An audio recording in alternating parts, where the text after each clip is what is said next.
Boris Bruce Jr. and Boris Bruce Sr. Once again, Acts chapter 8, verses 46 to 40 by Boris Bruce Jr. and John chapter 15, verses 1 to 8 by Boris Bruce Sr.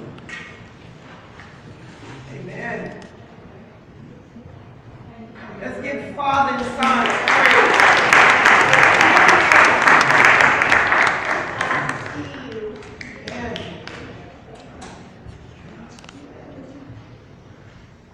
Good morning, congregation. Good morning. Okay, this is Acts 8, verse 26 to 40. Then an angel of the Lord said to Philip, "Get up and go toward the south. Get up and go toward the south to the road that goes down from Jerusalem to Gaza. This is a wilderness road." So we got up and went. Now there was an Ethiopian eunuch, court official of the Candace, queen of the Ethiopians, in charge of her entire treasury. He had come to Jerusalem to worship and was returning home. Seated in his chariot, he was reading the prophet Isaiah. Then the Spirit said to Philip, "Go over to this chariot and join him." So Philip ran up to it and heard him reading the prophet Isaiah. He asked, "Do you understand what you were reading?"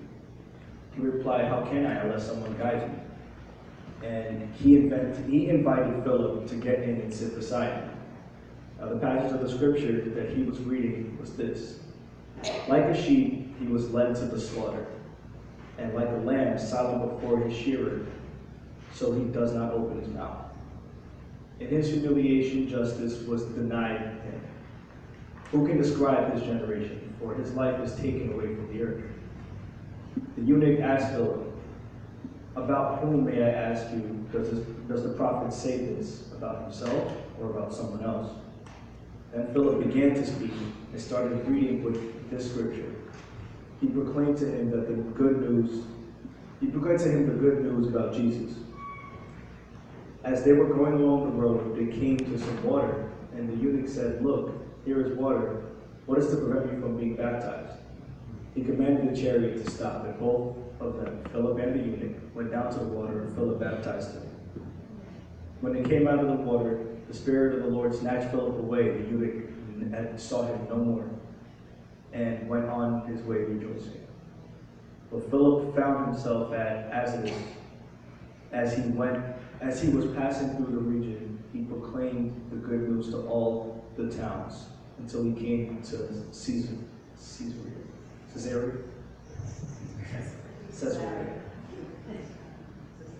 Praise be to God.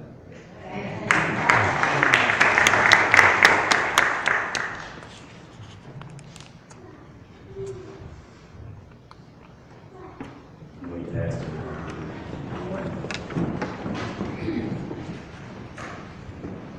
I'll read from John 15 chapter, verses 1 through 8. "I am the true wine, and my Father is divine grower. He removes every branch in me that bears no fruit.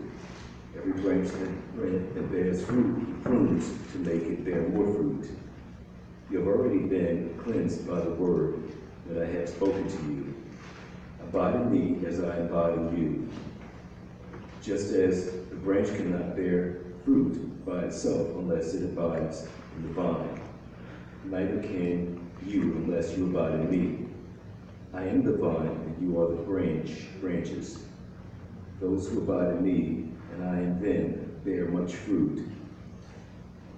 Because apart from me, you can do nothing. Whoever does not abide in me is thrown away like a branch and withers. Such branches are gathered, thrown into the fire, and burned.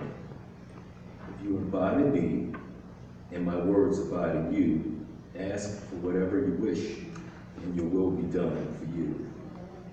My Father is glorified by this, that you bear much fruit and become my disciples." God bless the reading of this word, and make it true in our hearts.